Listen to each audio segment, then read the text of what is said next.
Nobody is going to convince Mumina Abdi that it's safe to go back to Somalia. She and her 2 children are 3 of Dadaab's newest arrivals. They came to the sprawling refugee camp in August. That was after Al-Shabaab first killed Mumina's husband when he refused to stub out his cigarette and then threatened to force her into another marriage.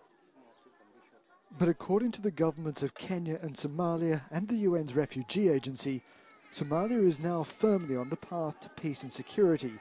They all signed a tripartite agreement that would send 500,000 refugees home over the next 3 years.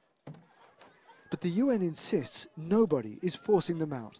UNHCR stands very firmly to make sure that refugees make their own decision prior to leaving camps. So it's purely voluntary, and we're here to ensure that refugees take that decision voluntarily. Twice a month, the World Food Programme uses sophisticated biometric checks to decide who should get a handout of rations. It is a massive logistical exercise that costs donors $8 million a month. Kenya too says it has paid a heavy price, and the time is now right for refugees to go.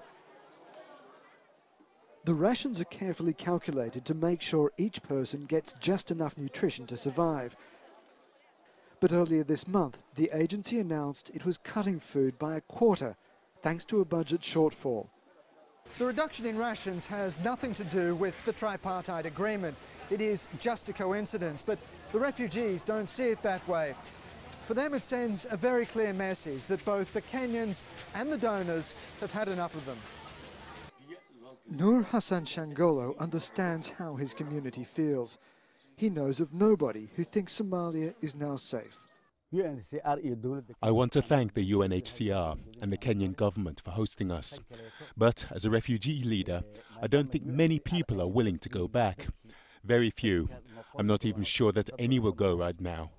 And if you want to get a sense of just how things still are in Somalia, consider this. The place that refugees run to is always better than the home they've left behind. Greste, Al Jazeera, in the Dadaab refugee camp in northeastern Kenya.